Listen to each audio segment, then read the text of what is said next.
It's no secret that Brawlhalla has not been doing incredible recently. I mean, make no mistake, they're not going anywhere anytime soon, but the past couple of years haven't been stellar in terms of the game's growth. And that brings us to today. If you haven't seen it already, Brawlhalla put out a player feedback survey for 2025, and I figured, hey, I've played the game since 2015, I've seen the highs, I've seen the lows, I've gotten a glimpse behind the scenes a number of times, so why not fill this out on video and get my unfiltered thoughts on the state of the game and what I'd like to change going forward here. Because I think this can offer a style of viewing things that you maybe can't get anywhere else. And I say that not to rag on the game at all. First and foremost, I'm a Brawlhalla fan. I love the game. I want nothing more than for it to succeed, and I think some of the game design decisions recently have been very smart. Slow, but smart. So I'm going into this survey optimistically, as always with me, I guess, and let's see what type of questions they're asking, because that can also tell us a little bit about what they're thinking. First things first, it's gonna be...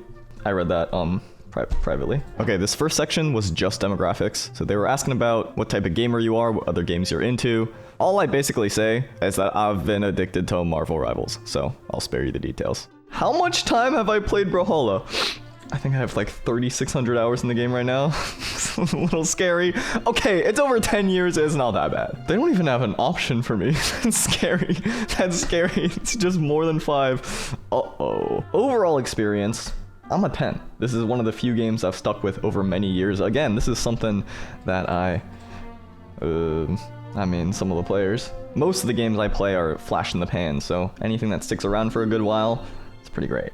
What do I like the most in Brawlhalla? That is a bit of a loaded question. I think the accessibility is really amazing. I think you can just hop into queue and then pretty much instantly get a game for most of the big regions, which is really excellent. I think the fact that you can pick up and play and kind of understand the mechanics because of the borrowed elements from other games. Of course, it has its own unique spin, it has its own unique twist, but it's very visually obvious. I think something I'm not the biggest fan of, something that I would say I dislike, is that the advanced stuff is not that visually obvious. And I know because it's a fighting game, you can't really show everything, but I feel like it's really clear when someone is very good at Smash, for example, and not the most clear when someone's good at Brawlhalla. Unless they're comboing all over the place, it's a little bit difficult to show that skill expression to someone that is not super familiar with the game. I don't know how that can be amended without a huge overhaul, but you know, that's just something that I'm not the biggest fan of. Other things I like, I think the defense system is quite interesting. The fact it's on a cooldown, and then you have the strings, you have the combos, so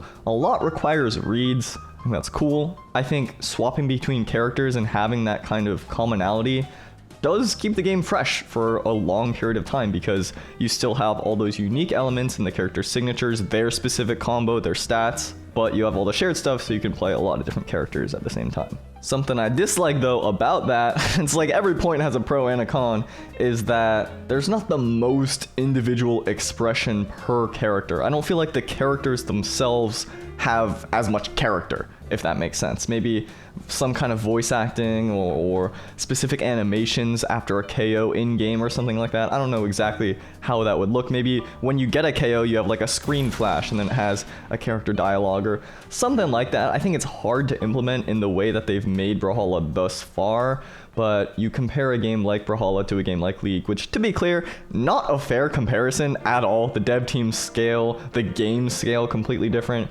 But I love the idea of each character having such identifiable traits and identifiable individually defining personalities that can be expressed in the gameplay. Whether that's by way of dialogue, whether that's by way of character interactions between each other, rivalries, betrayals, all that kind of stuff. And Brawlhalla has such a rich body of lore to draw from, at least from my understanding. So to get that in some way in the gameplay, beyond just the character archetypes and beyond just the signature design, which, to be fair, have always been pretty great, this would be a way to elevate that even further, and I think the overall perception of the game, both as playing it and as an outsider looking in, would improve dramatically.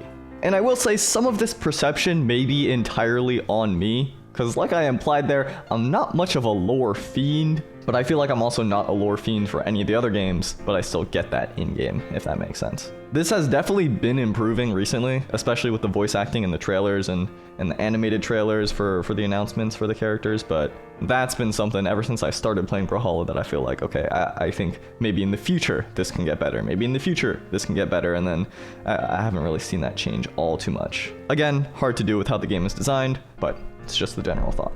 I think one of the biggest things, and maybe I should have mentioned this at the start, that I love about the game is the developer interaction. Since the very beginning, this has been the case. I'm actually making a documentary on the early years of Brawlhalla right now. It's almost done in the scriptwriting phase, which is kind of sick. But the devs have been always interacting with the community from the get-go. Obviously, it's harder now because the community is much bigger, but the things like Twitch Tuesdays from all the way back in the closed beta, where they're just playing with the community, they're just taking all the feedback, they implement the feedback like within a week. That was just sweet. And you can tell that the same type of mentality still does exist.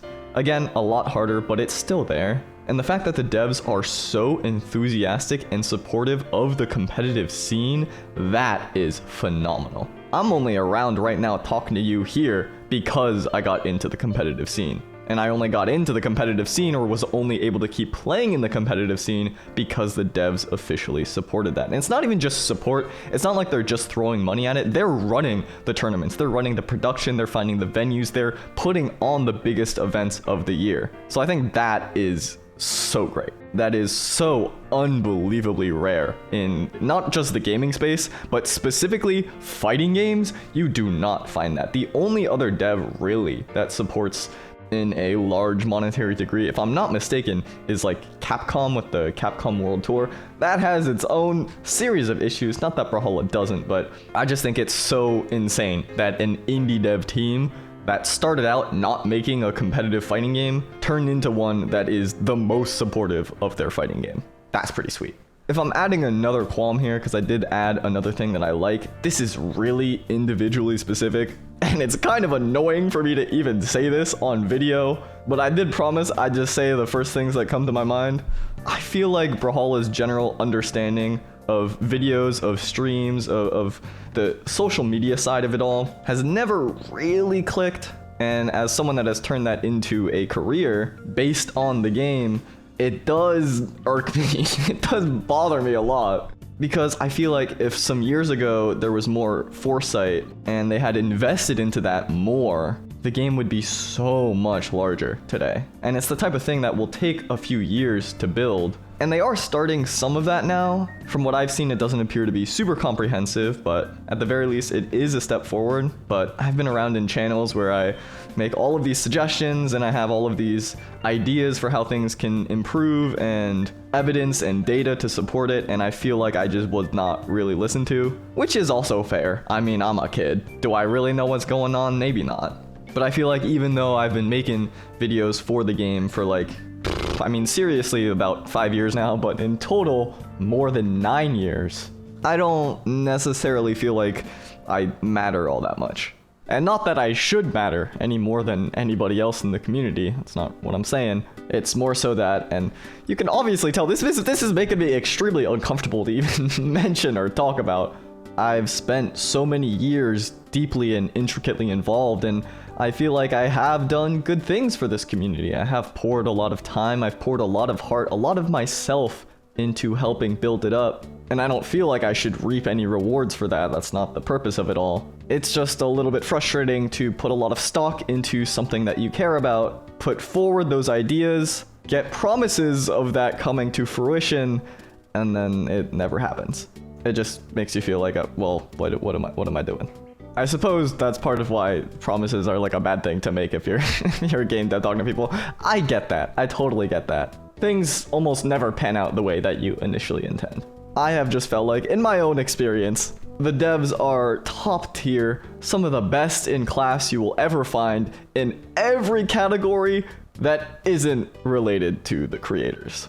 And historically, I felt like I was just banging my head against the wall trying to get any kind of messaging through, and now I'm a little disgruntled, I guess. which is very pretentious.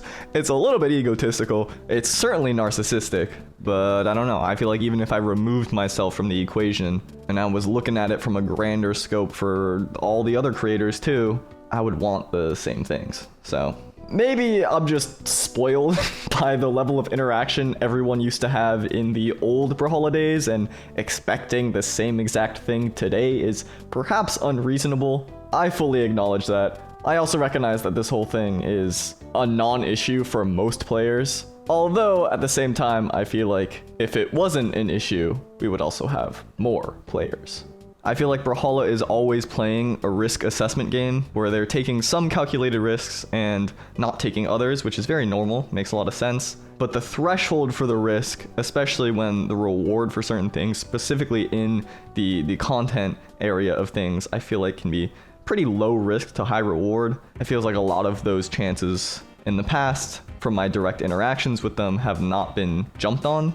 And so now, 2025, I'm a lot more apathetic, I guess. It's not that I don't have hope, and it's not that I wouldn't love to make cool things, especially with the dev team, but when I was interacting more, I felt a little bit dejected. So now I'm very cautiously optimistic and hopeful that things do get better in the future. It's also funny because whenever I make a video, people are always calling me like a BMG shill. And like in my monetization commentary, I got a whole bunch of messages that were like, you're just censoring yourself to be on good terms with them. Like, if I was really, would I make a commentary talking about predatory business practices? No, I would just not make it at all. I have not gotten a cent from Brawlhalla, and I'm not really expecting to either. I mean, that would be great. I'll delete everything. I'll be a shill. Pay me. But I don't see that happening, so yeah. My morality is based on the top dollar. Okay, let's move on. I should say, I did leave the Brawlhalla partner program. So maybe there's a lot of things that I just don't know now, and everything I just said is complete gobbledygook for how things used to be, and now everything's different. That could very well be the case. The reason why I left was because of some legal thing. I believe it was with the SEC, where they were telling Ubisoft, who was then telling Brawlhalla, who was then telling me. So it was like some chain of command thing that obviously the devs had no control over. But they were saying that if I was part of the program, I would have to tag all of my videos as being Brawlhalla sponsored, even if it had nothing to do with like receiving a code or getting early battle pass assets, which also is I don't know. I mean, legally I guess that is a sponsorship, but where is the money exchange? Because I don't see it. Anyway, feel like I should mention that too. Oh, one last thing. I'm kind of dogpiling for a while now. It's a lot easier to talk about what you don't like compared to what you like. You can kind of go on ad nauseum. I mean, that's actually not true. It's actually not true. It's just I haven't said this before, so it's kind of spilling out. The other thing I don't love in Brawlhalla is the new player experience. This is something I'm going to make a whole video on. I have ideas for maybe how that can improve as well. I think it's very difficult to hold on to players in a free-to-play fighting game because they lose and they're like, they feel bad, so they uninstall. But I think that people can be eased in more, because you look at the numbers of how many new people install Brawlhalla every day, but then the game isn't really growing dramatically.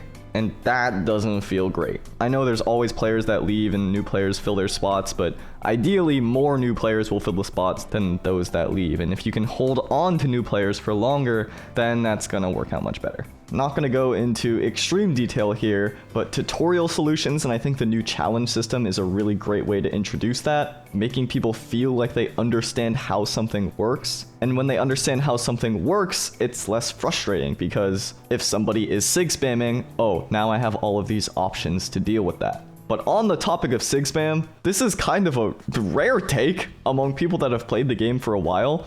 I think Sig spam needs to be looked at. I'm gonna talk a little bit about this later, most likely, but this is an issue that plagues new players the most, and it's extremely frustrating. And then people's association with the game is bad design, no play ever again, flame anybody who play, talk down on it everywhere I go.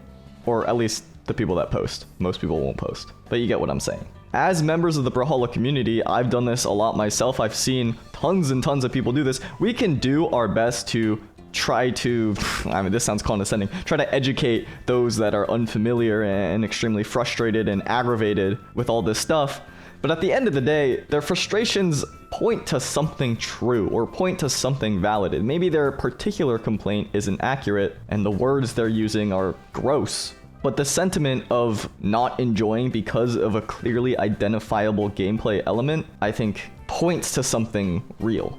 People always talk about signature cooldowns, and I think that's part of it, although there already are some signature cooldowns. This is something that I'm gonna have to deep dive into to really figure out more solutions. One random thought I had, and this might be extremely dumb, is if dexterity affected signature cooldown quite significantly, or if signatures had a great amount of cooldown on miss, but on hit it was like normal, so it doesn't affect flow. And for those of you that don't know, cooldown doesn't mean you're gonna be stuck for longer, it just means you can't do the same thing again.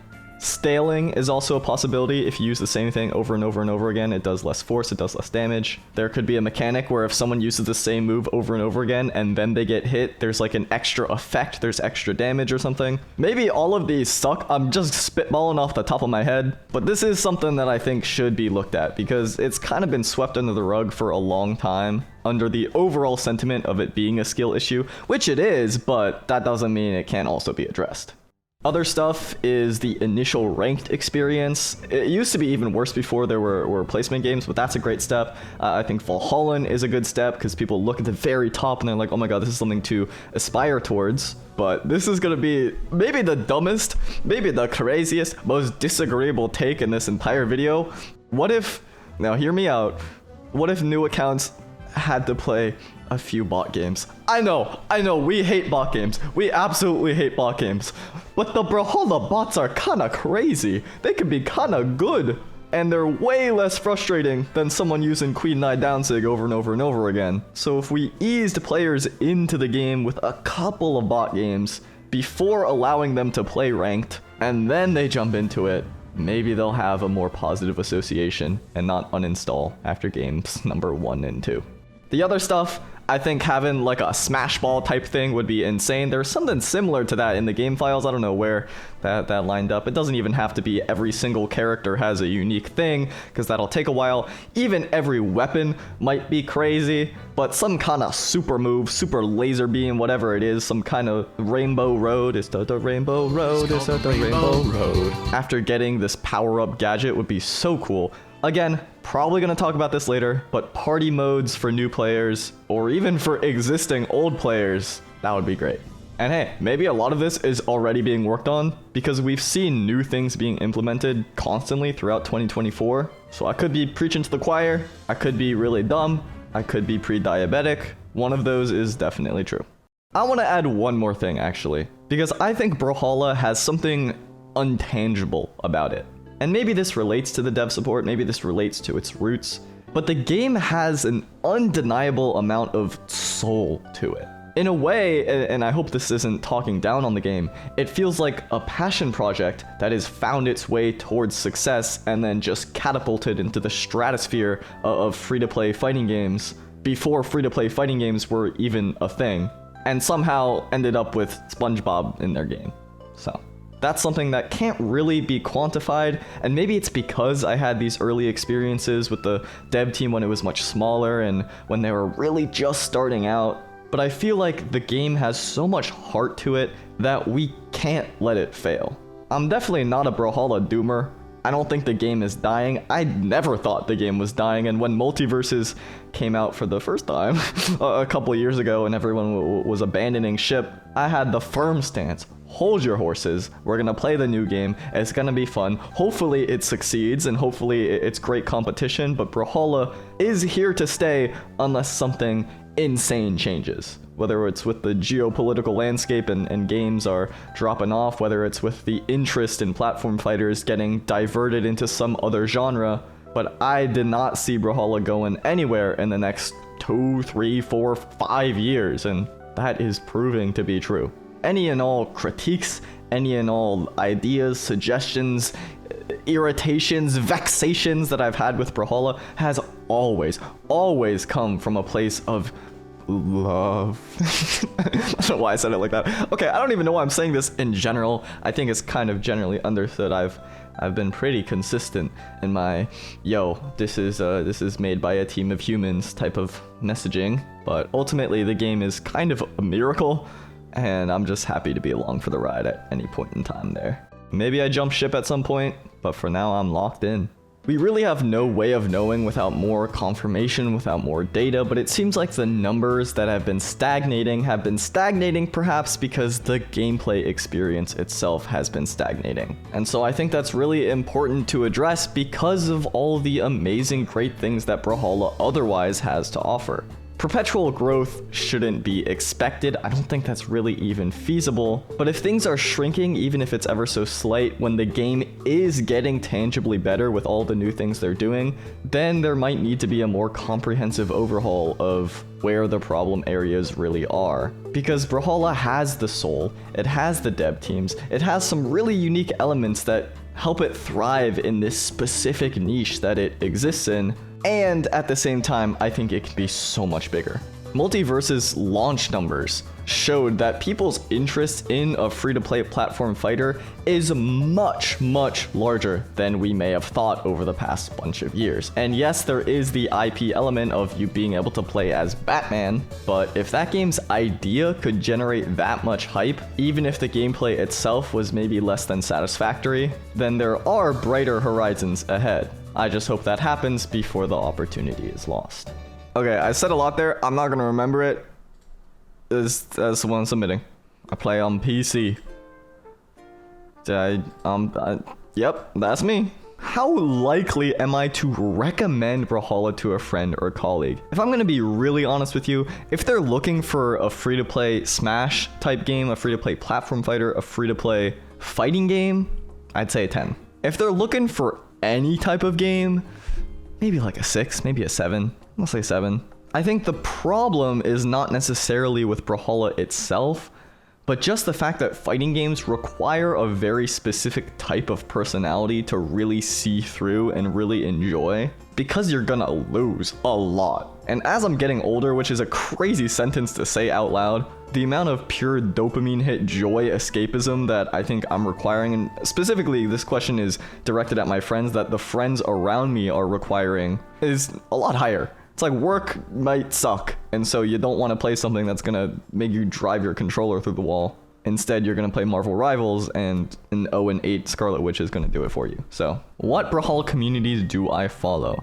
Twitch, YouTube, not Twitter really, not the subreddit, not the TikTok, not the Instagram. I used to be involved with everything. The subreddit was hurting my head. The Discord was hurting my head more. And I don't even have TikTok installed because I am dumb enough. Which of the following issues have you encountered in Brawlhalla? Okay. Toxicity written, toxicity vocal, lag. The other two, not really, but I do get it. I'll click spamming because while of course spamming is an issue that I think most people generally understand tends to be in the lower ranks, that's still an issue.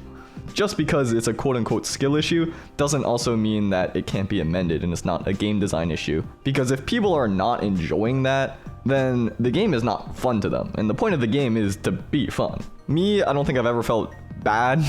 Like if people are spamming the same move over and over again and I'm losing to it, I'm like, okay, well this is a puzzle now. I gotta figure out all the pieces. I think that's kind of fun. I'm fighting 7 Sig Spammers at the same time on Twitch. But I do get it. I absolutely get it. Competitive unbalance. I mean, that's a little hard to say. Obviously, there's been times where things are very unbalanced for the top level of play, and I feel like most people that are filling out this survey, because the top level of play is such a tiny percentage of players, are not going to be there. It's a different conversation. So when I was competing and I would encounter competitive unbalance, I felt like the devs were incredibly receptive actually. And some of the changes that top players were suggesting went directly into the game in ways that only could have come from the suggestions. Like there's one thing about orb recovery that I specifically remember was almost word for word the exact change that later went into the game. Because I don't know if you guys know this, but when orb was released, it kind of sucked. Some of the aspects were fine, but orb was weird, and the recovery specifically was really underwhelming. And so those changes went in and it was great. And then there's been dexterity changes that instantly get tweaked. Greatsword was locked because of BCX and tournaments. I just hit my mic, and so that didn't go change for a while. But a big reason was the top players didn't know. They literally just didn't know. Okay, this is I'm gonna toot my own horn for a second here. Greatsword released, and top players did not play it, and therefore did not have any kind of opinion really on it. This was at a time where even if something new came out, people barely touched it because we were very locked into the metas that we were used to, or the characters, the weapons that we were used to. But I was like, guys, this thing is insane. I write up a giant thing, a list of all the moves, and why I think X, Y, and Z is like really, really good. And I'm like, okay, maybe we need more time, but I think this is really good. I think that has no recovery time. I think this is crazy. It's in writing, it's there. I don't know where. I could find it one day if we really need it. I even put out a video. You can find it. It's on my channel. It's called Greatsword is weirdly broken. It was not the common sentiment at the time. And then some time goes by. The balance phase, there's like a first phase, but then the balance phase is over because they got to keep the balance for BCX, all the biggest tournaments. Turns out Greatsword is extremely broken. I don't know if this is entirely on the competitive balance team. I'm going to be so honest with you. Because while there is a certain degree of proficiency that's needed to be like, okay, this is like obviously very overpowered, this is the most broken thing in Brawlhalla history, there was plenty of ample opportunity to give really specific direct feedback, and people did not give it. I don't know why I brought this up. I think it's just a funny anecdote. I knew it was me. I've been in the trenches. I've been in the threads and the forums, okay? I've paid my dues. Anyway. I think when most people are talking about this, it's like, oh, it's like Scythe is really broken, but I think Brawlhalla in general is pretty balanced. More balanced than almost any other game that I play. I sometimes encounter lag issues, not generally, but oh, this is what I was just talking about. Okay. Combat is a very interesting question. You know, I would actually say I do think combat in Brawlhalla is somewhat unbalanced. I think it's really hard to change this, but jumping, insanely powerful. This has been from the beginning of Brawlhalla. They actually nerfed jumps at one point because jumps were even better. They made recoveries go higher and jumps go lower. I think the fact that jump has such low startup makes the game extremely responsive, but it also makes the game really hard to balance. That said, I think Brawlhalla characters are extremely well balanced. Obviously, the newer ones have seen an uptick in power creep. I made a video about that, but it's always Brawlhalla relative. I actually even talk about that in that video. Here is the full roster of Brawlhalla legends, and then it's asking my favorites and which are more overpowered, which are more underpowered. Seems like this survey was made before someone's in the game. I love Hattori. That's also a good weapon spread too. Which legends are overpowered? I think Imugi is up there. I think Seven is up there. And I do think in her initial patch, Priya is up there too. Now this is only talking about their signature kits, not anything to do with the meta of the weapons currently. Which means that this, I would say Reno, I would say King Zuba in his battle boots, and I would say maybe Magyar in his hammer. It's funny that all three of these are recent. People generally say, oh, the old legends need to be updated to be at par with the newer ones in terms of their signatures. I don't necessarily agree with that. I just think that the newer ones, when they're on release, tend to be quite crazy. What feature should be added or changed to improve their game? In-game tournaments, I can't spell, is a big one. This feels like a no-brainer. It's probably a developer nightmare. But this feels like it should have been in for a long time. I think this will help the game tremendously because one of its pillars now is competitive play. Ranked feeding into tournaments, feeding into BCX, that is sort of a natural progression, a natural pipeline there. And if there's something in-game to create that interest, to generate that interest, that can then be incorporated into the other things like factions, skirmishes. Maybe the brackets are automatically generated and set up so that there's a sweet and a salty on the opposite side of the bracket, and I don't know. I feel like there's a lot that can be done there. It's maybe a pipe dream, but it's a dream. The other thing is more casual game modes. I saw a video from Sero recently that reminded me of this very old thing called the Brawlhalla Party Mode, which was in development. It was when Taibo was working at BMG, who was an intern there for a little while. And there were all these game modes, this whole party mode. It was kind of like a Mario Party thing, but in Brawlhalla. I think that's genius. Again, new player experience. This is part of that. We want more casual fun, and on that end, more gadgets. Items, gadgets, things that are just really stupid and dumb, that don't make any sense in ranked, don't make any sense competitively. I think we need that. I would love to see a Mammoth Coin overhaul. I don't think that's ever gonna happen, but I'll just put that down there.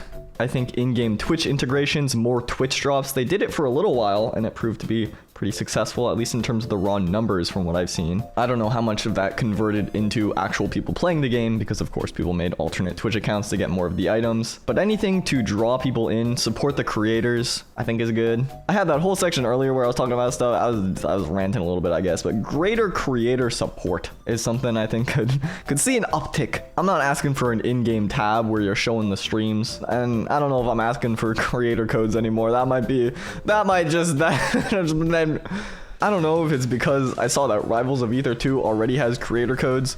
Bloons TD6 has had creator codes for a while. I feel like creator codes is kind of an industry standard way of doing that at this point, but I don't know if that's happening. Money and getting involved is a little scary. Rivals actually doesn't even use money, I believe. They give in-game currency, but I don't know. Creator codes would be sweet. Don't think it's happening. I would be so happy to be proven wrong. I think the biggest thing that's annoying about me talking about this is like, yes, this would directly benefit me, but I also think not to overvalue myself, because I'm not even the big dog here. I'm in my little corner being a goblin into a microphone. The biggest thing is that creators help games grow, they help games thrive, and they help games sustain over time, which is huge if you're a live service game. So I think doing anything possible to support not just those that are existing, but the potential people that might want to get into making Brawlhalla videos more, and having things to look forward to, having goals to aspire towards, is so good for people that are just getting into it, or people that are into it but need a little extra push, and of course those that have been doing it for a while. I think all of that helps out the game tremendously, especially nowadays with short form stuff. And I wish it started a bunch of years ago, but we'll see where the current direction goes, because it seems like they've been doing it a little more, like I said earlier. I'm sure there's so many more I'm not even considering right now because I'm so brain fried, so I'll leave that for future me. But this feels like a solid starting list. Starting being the keyword there. In the past year, did I reduce my gaming activity on Brawlhalla because of the following games? Multiverses. Okay, that's a little rough right now. That's a little bad timing for that one. Rivals of Ether 2, yes, a little bit. Marvel Rivals, I've been so addicted. I got Grandmaster 2 nights ago. It felt pretty good. I was in bronze for a little while. I worked my way up. Okay, what elements made I play? I'm gonna stop talking. I did watch creators. I watched the GOAT, Super TF. I did see online trailers. I did read reviews. I did see online ads. There were cool community events, and my friends were playing. Other reason, the game is like really fun. This is fun. I'm being a show right now. It's fun. I don't even make videos for Marvel Rivals. Maybe I should. What elements made me come back to playing Brawlhalla? I think this is a hard question. They're just so different. It's hard to say. They're just so different. But Brawlhalla does fulfill an itch for me that I don't get from anything else. Imagine. No, I have to fill everything out. Let's move on to the live animation of the game. Okay, this is interesting. Have I seen online ads? Yes. Take that. I got you now, you knew. On YouTube, but I don't have that as an option. So I guess I'll say TikTok. I mean, it's the shorts. Which live updates do I like the most? Battle Pass seasons number 4. Seasonal events, new rank season, new skins and cosmetics. There we go. There's the list. Crossover characters or brands? Give me what I want. I think Adventure Time Part 2. I think SpongeBob Part 2. I think The One Piece. I think Hollow Knight. I think Dead Cells. Risk of Rain. You know what? Indie dev crossovers would be so sweet. I don't think they'd sell as well probably as the big ones, but like stuff like this would be awesome. I want my Marvel. I want my Team Fortress 2. I can keep going. I'm gonna stop. I gotta stop. I just keep going forever. The store. How difficult is it to find a specific item? It's hard. There's like a search thing now. Maybe it doesn't work for me. It actually doesn't work for me. It's hard. What have I spent mammoth coins on? Okay, skins. I've gotten like 3 avatars probably. I got weapon skins when I bought stuff for the first time. I got chests for a video. Mythic crossovers also for a video.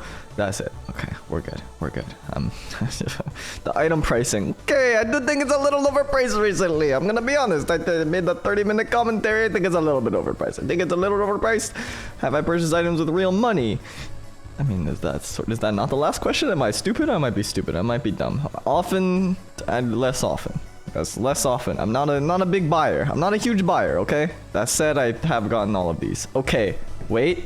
Didn't get that one. I think I did. It's my job. It's my job. Okay, this graphic novel, I'm aware and I'm interested. I am interested in the graphic novel. I will probably get the graphic novel. I will probably review the graphic novel. In fact, I will do that. Ooh, that's a crazy question. I would love a Brawlhalla animated series. They have been killing it with the animations. The animations are phenomenal. I don't know. Okay, wait. Maybe this question is more complicated than I'm thinking. Maybe I'm overthinking it. But like, how much money would that cost? Would that money come from the development? Would it come from the publisher? What I'm asking is, if they make an animated series, does the game's development slow? Or is it like money is coming from elsewhere? And it actually doesn't. I don't even care. I want that would be cool. Okay, we're done. I ranted for a long time. This is a way long. I thought it was gonna be a 6-minute video. I've been sitting here for I don't even know. Okay, well, those are my thoughts. Did you like it? Did you hate it? How was my complaining? Did I rant too much? Am I an annoying video guy now? Am I an annoying video guy? Do I only think about myself? Do I only want more money? Yes.